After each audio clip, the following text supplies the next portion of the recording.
welcome. Welcome everyone. Thank you for joining us again. We are going to be looking at CAMS tonight, which is huge subject. I suppose the way it works is, people tend to write in with requests, and then it's a little bit of a puzzle, a little bit of a problem solve for me to work out how I sort of get that subject across. Now, I think with CAMS, it's such a big topic. If you think about what we've covered before, like schizophrenia, that's just one illness. And even 40 minutes isn't enough to go a real deep dive here. So I've tried to make this kind of as relevant as possible to all of the audience, regardless of your background. And I suppose as I was putting this together, the one theme or thread that runs through this is probably more like trauma. When we're looking at the kind of, I guess, the cause of mental health problems later in life, often that can be traced back to trauma or adverse childhood experiences. And I suppose if you're working in CAMS, you really are at the kind of, I suppose, where things are more likely to happen to a child, adolescent, things where they have less control, less autonomy. So I think I wanted to set the scene tonight with just a bit of a recap of kind of normal child and adolescent development. I believe that on a previous webinar quite recently with Katie, you had some kind of not to infant development, so that should lead on quite nicely. I then wanted to unpick kind of adverse childhood experiences and how they relate to trauma, how they can sort of manifest. And we're going to look at some of the conditions seen in CAMS. And we'll look at kind of what makes it different. How does it manifest slightly different in a teen as opposed to an adult?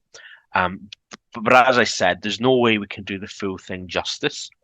But where possible, I've kind of signposted to where we've got a separate webinar. So to give you an example, we'll talk very briefly about eating disorders in children, but we've got a full webinar on eating disorders later in the year. So it all kind of builds on itself. And then we'll kind of just have a little look at CAMS services, how they operate, what the kind of ethos is, and kind of some local useful resources that you should hopefully find benefit you if you have to kind of contact CAMS or navigate those systems.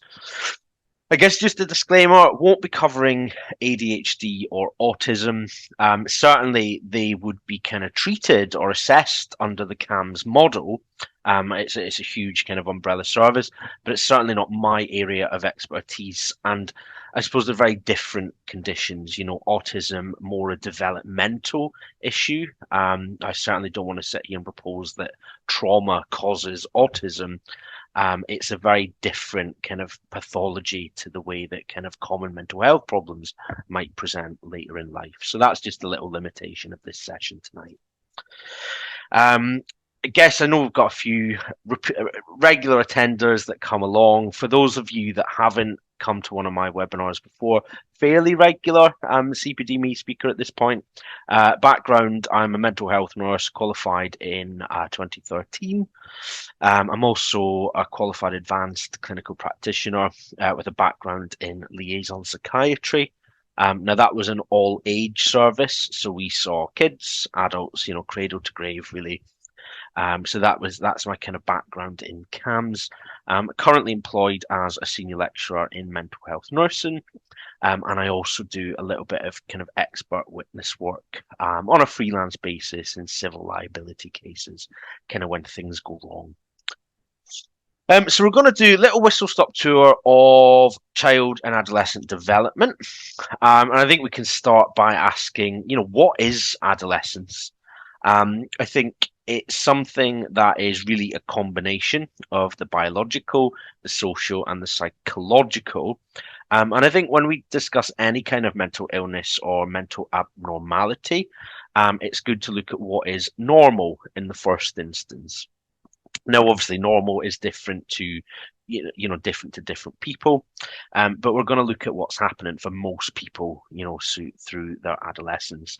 So it's really the transition, it's the kind of window in between puberty on the way to full adult independence. As I say, you've got these three main spheres that we kind of see changes in. So revisit your kind of GCSE level biology here. These are the kind of main changes that are happening for boys and girls. A lot of endocrine changes, pubic hair growth, growth of penis, testes, breast development, underarm hair, beginning of menstruation. So really just that transition from child to adult, really. And I suppose for most teenagers, it's quite a challenging time. I think there are lots of emotions, lots of hormones, lots of conflicts that we'll look at as well. It is a period of very vast and kind of vast growth, vast development, lots and lots of changes going on in the brain, particularly in the prefrontal cortex or your frontal lobes, which are just here. Again, if you have any kind of background in psychology, biology, neurology, that sort of thing, you know that the prefrontal lobes very, very important in decision making, executive function, judgment, personality. So I guess if things go wrong, if there is trauma in adolescence, the frontal lobes can be very sensitive to that, and it can result in sort of quite significant deviations. What we know is that the brain actually keeps growing and developing well into your mid to late 20s. So that's why, even kind of uni age students, mid 20s students may have more kind of impulsivity. They are kind of less likely to think about the consequences. You'll know yourself as you get that wee bit older. You stick to your comfort zone. You take less risks. You can't be bothered. You've not got that kind of, I suppose, sense of adventure, which really is driven quite a lot by the frontal lobe. Again, really kind of significant period for psychological development.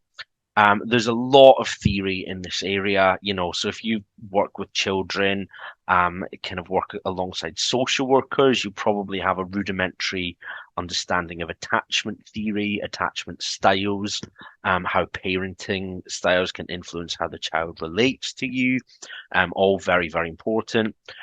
Social learning theory, so that's kind of Albert Bandura. He kind of put forward a lot of experiments, a lot of evidence to suggest that what children do is role model. So if you've got, good parents that are kind of role modeling positive behaviors, the child is much more likely to emulate that. There was some experiments done, sort of the Bobo doll experiment. Again, if you've done any kind of psychology, you'll be familiar with that. And that was really just looking at how a child would respond to this Bobo doll if the child witnesses aggression. Interesting study, worth looking up, but we don't have enough time to go into it depth here. And as I mentioned before, there's a lot of conflict in the adolescent period. I guess if any of you have children that have become teenagers, you might be able to identify with some of these. And I think a lot of this conflict comes from the developing brain, that desire for greater autonomy. Kids feel a bit grounded, they want to explore, but also they're stuck under, mum or dad's roof, whoever, carers. So this is a real dynamic time for relationships with parents and carers in particular to start developing. The peer pressure, again, very, very influential due to those changes in the brain. And it's when we start seeing that risk-taking behavior, and that as a result of that underdeveloped prefrontal lobe. It's very naturally a time of kind of exploring your sexual identity, experimenting sexually, working out what you like in relationships. And that also comes with capacity for pregnancy and hormonal changes. So I think this is where perhaps a lot of that conflict comes from, in that certainly adolescents in the modern day, aren't quite children, aren't quite adults, but yet they have all the kind of features or perhaps shared features of both. So a real difficult time. I think what we are seeing and what we certainly will see more of is the impact of technology. So cyberbullying is certainly a massive issue. I suppose in the olden days, before kind of smartphones and always being on, if you were being bullied at school, that would sort of end when the school day ended to a large extent. But now it's constant. You've also got kind of bombarded by images, social media, unrealistic beauty standards, all of that, which we'll kind of cover in subsequent eating disorders. But I think young people, especially adolescents, are faced with a hell of a lot of pressure. I mean, I'm 35. I think I grew up in the sweet spot. We kind of just about had mobile phones at university, when I was at school, but all you could do was text. So it was a very different kind of lifestyle. I realize I sound like an old man now. But I do think, that the smartphone and that always on, always connected, really does have an impact on kind of neural pathways, the development. Even think, access to pornography in your pocket all the time. We are seeing that is causing a huge impact on kids and their ideas about sex, relationships, consent. So massive, massive area that kind of needs more research and input, really. So if you take, all of those things that I've just said, I think we could all probably agree that that's difficult enough, for anyone to cope with. But when you start to add in some additional vulnerabilities and factors, you can perhaps start to see how it becomes a real high risk, high vulnerability period for developing a mental disorder. So these are what we would call sort of external or proximal risk factors. Again, it's the kid, the adolescent being in proximity to these things, because you've not got that autonomy. You don't have your own place to live usually, so you are kind of really subject and experience a lot more the issues or problems that your parents or carers might have. So if you've got a parent with a mental illness and that's uncontrolled or quite serious, you might pick up some of those behaviors, those coping mechanisms. The parenting might be impaired, especially if it's perhaps a single parent with little support. Again, parenting is going to be impaired if that person has a substance misuse problem, problems with the police, if you lose your primary caregiver. If you lose mum, dad, whoever, that's going to have quite a traumatic impact and disrupt life to quite a significant degree. Divorce, separation, again, not saying that divorced parents are worse. It's all case by case, but perhaps if there's a messy divorce with some of these other issues, that can have an impact. The other stuff, which I've kind of visited briefly and other things, there's so much to be said about these social determinants of health, deprivation, poverty, living conditions, homelessness, all of this really, really important. We know there's a massive kind of almost epidemic of people being young carers and having a lot of responsibility for brothers, parents, etc. Massive burden, massive amounts of responsibility that we normally wouldn't expect a child to have. And kind of discrimination and bullying, as I've said. And, these can be one-off incidents or they can be ongoing sort of issues. And we're going to look now at, I guess, some of the more serious forms or experiences that can affect the child. So adverse childhood events or experiences, we're going to think about what they are and what the effects are. And this is really when we start to think about what we know about trauma, how that affects the brain, how that affects relationships later on in life. So some research has been done and they've been split into three kind of major categories. So abuse, whether that's physical, emotional, or sexual. Neglect, which can be physical or emotional, if children are treated coldly.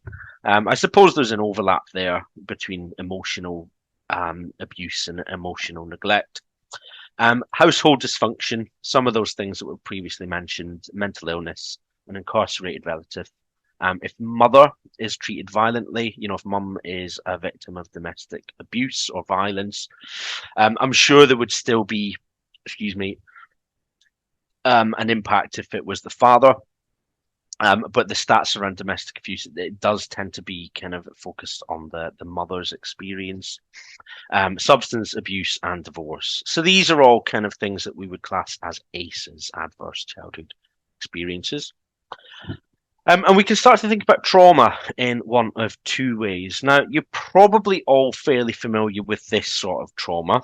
So type 1 would be a single event such as an accident, an assault, or an incident. So things like a car crash or a mugging. Post-traumatic stress disorder is possible and typically occurs in the aftermath of sort of 25% to 30. So between a quarter and a third of people who experience something like that, a traumatic event, will develop PTSD. PTSD, pretty good prognosis. You can get support for that. You can live with the symptoms. You can kind of manage that pretty well. As long as it's been a one-off incident, most people will go on to live a pretty normal life. I think these are some of the symptoms that you might associate with PTSD. I think most people would say flashbacks. I think that's what you kind of think of, a bit cliche or stereotype now, but that kind of image of the war veteran or a war movie, flashing back to the machine guns or the helicopters. So that's a kind of classic symptom of PTSD. As with most mental illnesses, there's a whole host of other things that tend to be a bit more below the surface. I think people can be dealing with all of these things, but all may appear normal, or you might not kind of realize the extent of that unless you know them pretty well. A big thing in PTSD is avoidance of certain situations, so you might not even come into contact with someone that's experiencing a kind of episode or flare up. These are some of the ways that PTSD in kids and teens might manifest slightly differently to adults. So nightmares, especially extreme nightmares, frightening nightmares, insomnia, irritability, withdrawal from friends or hobbies that the kid really likes, difficulty with school, depression and numbness. Usually kids don't have the emotional intelligence to articulate depression, but it just might be, think about what language they're using. Do they feel bad all the time, sad all the time? So it can make identifying it you've got to kind of understand that child's own language and interpretation of the world. But I suppose if you are a parent, you are in a good position to understand the baseline, maybe less so as a professional if you're only seeing that kid every clinical encounter. ACEs, however, are more associated with what we call type 2 trauma. And so I'll pop them there just as a little reminder. Type 2 trauma is more about the cumulative effect of repeated or continuous trauma, especially when that trauma is associated with a degree of powerlessness. So this can occur in adults, people who are tortured, kidnapped, sold into slavery, including modern slavery, prisoner of war, if you are a migrant, fleeing kind of persecution in your home country. All of that would be sort of type 2 continuous cumulative trauma. And of course, these will be due to macro level things like war or conflict that really cause that. But I suppose shrinking it down, if you are a kid, by definition, that is a very powerless period in your life. So if you are subject to constant physical, emotional, sexual abuse, this is having a constant kind of input and strain on your brain, your psychological development, your relationship with others. So it's a very kind of similar experience, just perhaps at a more localized domestic level. It's got a much more severe impact on the body and mind than type 1.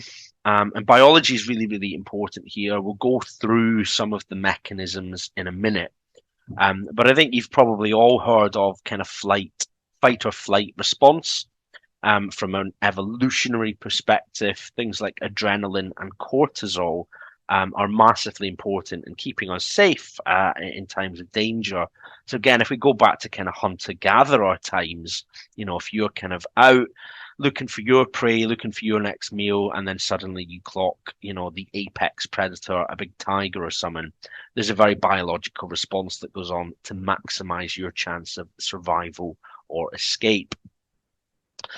So what's happening at a kind of neurological level is your amygdala sends out that distress signal. Your hypothalamus then starts to communicate. Now, again, going back to kind of GCSE level biology, you've got your sympathetic and your parasympathetic nervous system. Sympathetic can be seen as the accelerator. It kind of ramps things up, and your parasympathetic is the brake. It brings everything right back down. Now, obviously, from these evolutionary examples, what typically happens is that threat passes, and the adrenaline, the cortisol return to normal. You return to your regular activities when that tiger's kind of out of eyeshot. But what happens when the threat doesn't pass? And that's really what's happening with constant trauma. If you are a kid, a teenager, and you've been beat up, sexually abused, that cortisol response, that sympathetic nervous system is never really coming back down because you are in constant threat mode. And this is known as a phenomenon called toxic stress. So that's when you're just under so much stress all the time that it's starting to have a negative impact on your health, your well-being, your psychology. And it was actually research in this area that resulted in the new diagnosis of CPTSD, which is complex post-traumatic stress disorder, and that was in 2018. And we'll look at one of the quotes from one of the pioneers of this diagnosis. Because what we know is that continuous trauma literally rewires and shapes pathways in the brain. And I guess if this is where things are happening, when someone is a child or a young person, you can see why that vulnerability for mental illness or altered ways of thinking, connecting with people, follow them right through into their adulthood. It's because their brains have literally been rewired and reshaped from abuse and trauma. So PTSD could include any of the typical symptoms of PTSD, but we typically see these additional symptoms such as difficulty controlling emotions, feeling really angry, distrustful, and more tends to be associated with regular suicidal feelings, physical symptoms, depersonalization or derealization. So just feeling very, very disconnected from reality, other people. So you can see this is definitely seen as a more severe form, a more complex form of PTSD. And it kind of makes sense, not to downplay the impact of an accident or a mugging, but you can see how it's easier for the brain to recover from a one-off incident than it is to kind of fight back against this constant barrage of abuse and trauma. So PTSD, any kind of trauma can have a huge impact on relationship. If you've got a kid that has a nice upbringing, they're typically learning how to relate to people in a nice way. They'll be learning social skills. There will be trust. You'll have the regular trials and tribulations, heartbreaks, breakups, that kind of thing. But the difference will be in how that person responds to or kind of manages the aftermath of that situation. And trauma does carry into people's adult life. A lot of people feel unsafe, betrayed, can have difficulty trusting others. That then becomes a self-fulfilling cycle as people then feel more and more isolated, less able to connect. And then they carry this sense of shame, guilt, isolation. Just do we drink? And again, this can really manifest in problems in healthcare settings. I think we would all come to a clinical interaction really wanting to connect with someone. But I think it's important to note that for someone that's got real serious trauma and abuse in their history, to them, you are just another kind of authority figure that they don't yet trust. Um, there can be re-traumatization. If you've had someone that's been really severely abused, the chances are that social services have had to intervene, take them out of a situation, move them around. So again, it just reinforces this idea of being powerless, not having the control over your own destiny. So there can be a lot of conflict, and that's especially true of people with trauma and mental health services. Because if you are really unwell and you come into contact with mental health services, there's a good chance that you might be sectioned or have kind of treatment enforced against your will, which is hugely damaging on therapeutic relationships, really. This is a quote from a chap called Van der Kolk. I forget his first name, but he was really one of the chief researchers that pioneered this concept of CP, complex post-traumatic stress disorder. And I just thought it was a really powerful quote. He said that being traumatized means continuing to live your life as if the trauma were still going on, unchanged and immutable, as if every new encounter or event is contaminated by the past. And I just thought it's really sad, isn't it? These poor kids, young people that have had no choice in being abused or neglected. And it's kind of like a double punishment, isn't it? It's something that stays with them throughout their lives. And I think it's made me reflect. We've all had perhaps difficult patients where, it's certainly tricky clients or patients where there's maybe less empathy felt towards them, perhaps because of how they are with us. And I think this just helps to ground practitioners really in the reality and lived experience of the people that we're caring for, because quite often they've had a much worse kind of life or experience than us. A few claps and thumbs up there. I'm glad that resonated. So yeah, I think some, I suppose, practical tips. Survivors report that it's unhelpful when practitioners avoid addressing the trauma. I think it's, I get it. If you don't have a great rapport with someone, bringing up trauma can feel very delicate, very heavy. There's a balancing act, because at the same time, people feel that asking for too much detail at an inappropriate time or place can also be damaging.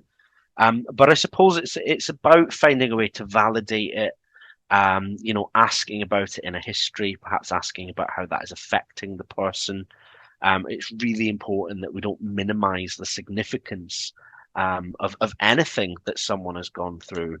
And I suppose there's a risk as well. Let's try not to fall into the trap of almost ranking people's trauma. Someone who is mugged might feel very, very upset, and that might appear more kind of outwardly distressed than someone who's been through a lot of things, but they're just a little bit more stoic about it. So again, let's try and avoid those kind of judgments of, oh, well, it's not that bad, is it? Which I'm sure none of us set out to intentionally do that. I just wonder if sometimes those kind of unconscious thoughts and biases can feed through. So as I said, different wiring. Brains are primed to deal with that nearly constant stress, and that does change how it perceives things. So you could say something quite friendly, quite unthreatening to someone, but their brain is so primed to look for threat that they interpret that a completely different way to how it was intended, and that can really damage relationships. Mental health issues, as I've said, if you see abuse and trauma as ground zero, the aftermath, the ripple, the shockwaves of that really do extend into adulthood. Depression, anxiety, emotional regulation. That's where there's a real strong link between trauma and developing a personality disorder, for example. And I think we've got a session on that later in the year as well. There's also physical or behavioural issues. People who experience trauma are twice as likely to smoke. 2.5 times more likely to have sexually transmitted infections, 4 times more likely to have COPD, 7 times more likely to consider themselves an alcoholic, sort of binge drink, misuse alcohol, 10 times more likely to inject street drugs, and 12 times more likely to have attempted suicide. And I don't think, some of these were quite surprising even to me. I wouldn't automatically see a link between smoking and trauma. But you can kind of get it. People have that cigarette for that relief, what they feel is relief.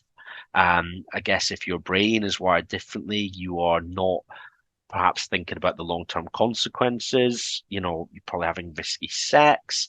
If you've got difficulty connecting with people, you're probably not engaging in healthy sexual relationships. You are probably self-medicating with drink and drugs. So you can see that there's a huge, huge host of problems that can come as a result of trauma. So some of the common conditions, so depression, onset before adolescence is relatively rare. We don't tend to see depression so much in children.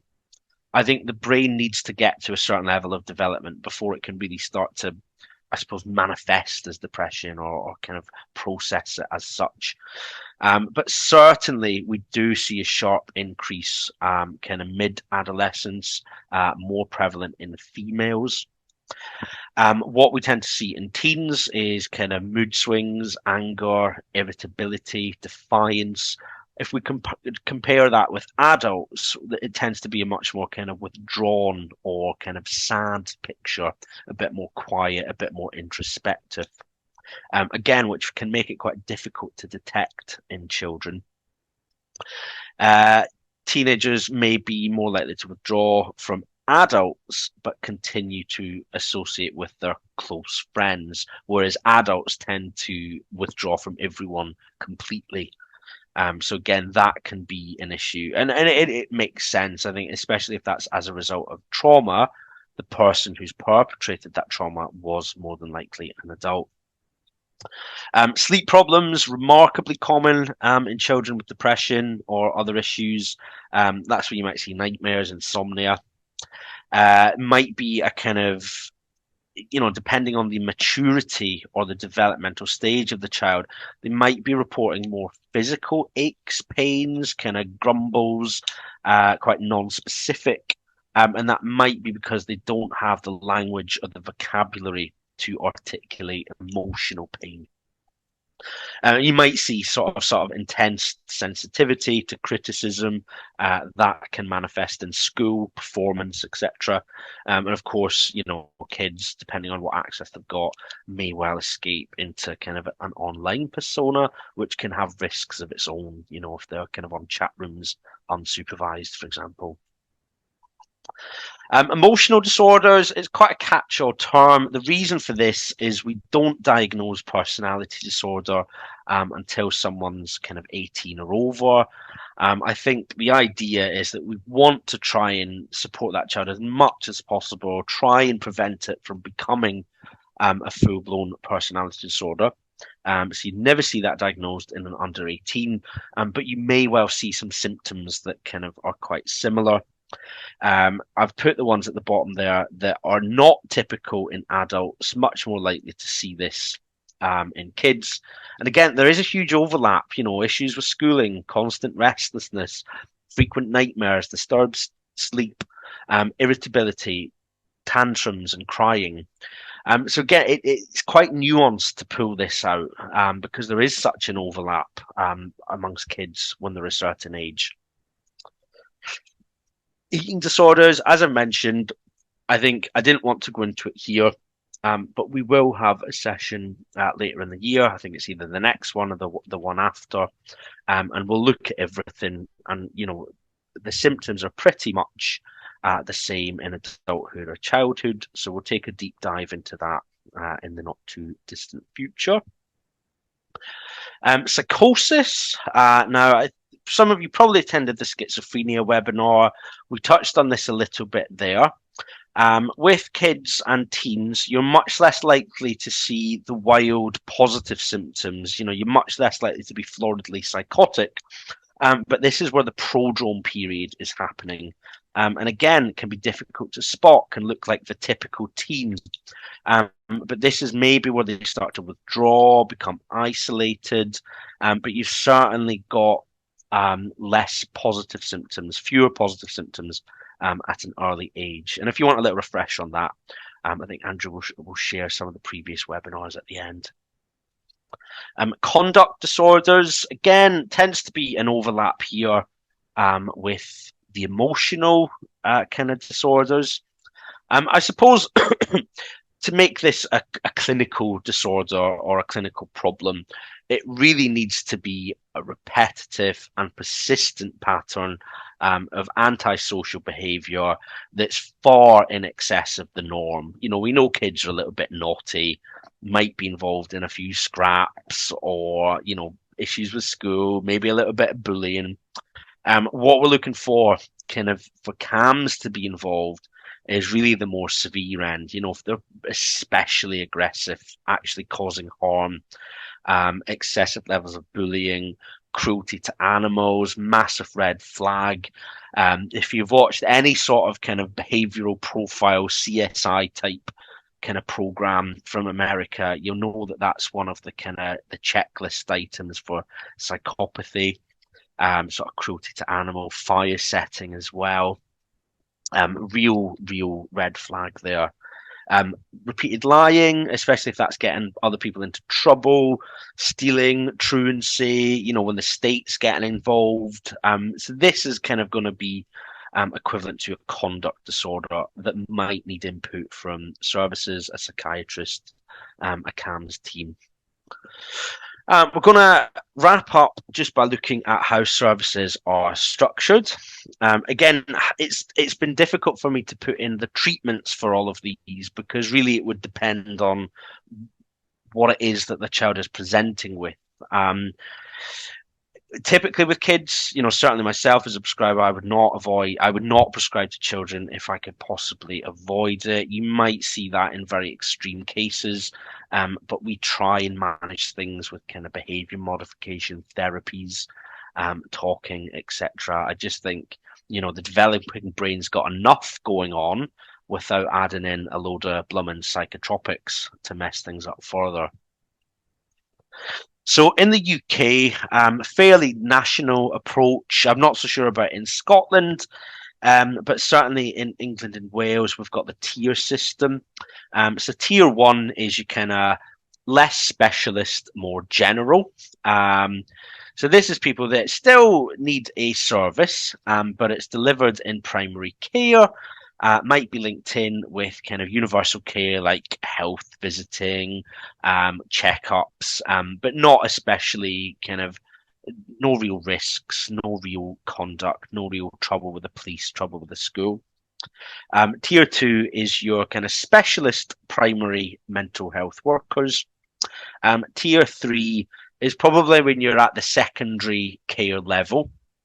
So your specialist MDTs, usually led by a psychiatrist in child and adolescent mental health. And tier 4 is your specialised day and inpatient unit. So again, really robust referral services. Some criticism that they are too hard to access. I know I certainly found it quite difficult, but I suppose if you work in tier 4, you are much more comfortable with the thresholds and managing risk. I think if your background is predominantly in adult age mental health, it can be quite anxiety provoking to deal with children, especially if they are self-harming, suicidal. But you know, tier 4 services really robust because quite often they have to involve an element of schooling. If you are detaining a child under the mental health, that you're pulling them out of school as well. So it really is a little community, a little infrastructure. Most services use this Thrive model, quite simple to kind of understand. It's really targeting support at different levels. So for kids in the green zone, coping, you know, it might just be signposting, come back if things get worse, self-management, a one-off contact. Getting help is where, you know, maybe mid-level, a few problems, but let's have a few goals, let's work together. getting more help is really your extensive treatment. And getting risk support is probably going to be your tier 4 if you're too unsafe or if things have broken down at home, or with a foster placement. All of this was developed by Anna Freud, who was the daughter of Sigmund Freud, his eldest daughter. And she was massively influential in pioneering child psychoanalysis. I know a lot of people feel Freud's very outdated. It's all about wanting to have sex with your mother. We don't really apply it much in modern day mental health, but to give Anna Freud her credit, she did do a lot for kind of child mental health and psychiatry. And if you just pop in Anna Freud into a search engine, you tend to get a load of really good resources. So her name is very much associated with that. Other resources that might be helpful: Young Minds, very good. Mind, the charity, they have information on understanding CAMS, and they've also got that in kid-friendly language. So that can be useful for kids to review themselves. Good tip as well, just put in your location, so Manchester plus CAMS, Lincoln plus CAMS. I'm pretty sure it's called that globally. But again, it's always good. My top tip whenever I do these sessions: find out how services are structured before you need them. Have a little look, see what's out there, see what different kind of thresholds that they offer. Robust services tend to have kind of single point of access where they can help you with queries or, signposting. So, locally we've got CAMS comes under MFT, for example. So just quick summary. I know we're coming up to the end now. So CAMS is a massive area. I really haven't done the whole thing justice, but I think what I hopefully have done is given you an understanding of how influential trauma is at this young age. And I think if we can all, do a bit to prevent that through robust safeguarding processes, what that old saying, prevention is much cheaper and more effective than a cure. If we can stop these kids, being neglected and abused, we are really staving off adult mental health problems. So we'll wrap it up there. Do give me a little follow on Twitter. Always nice to connect to people.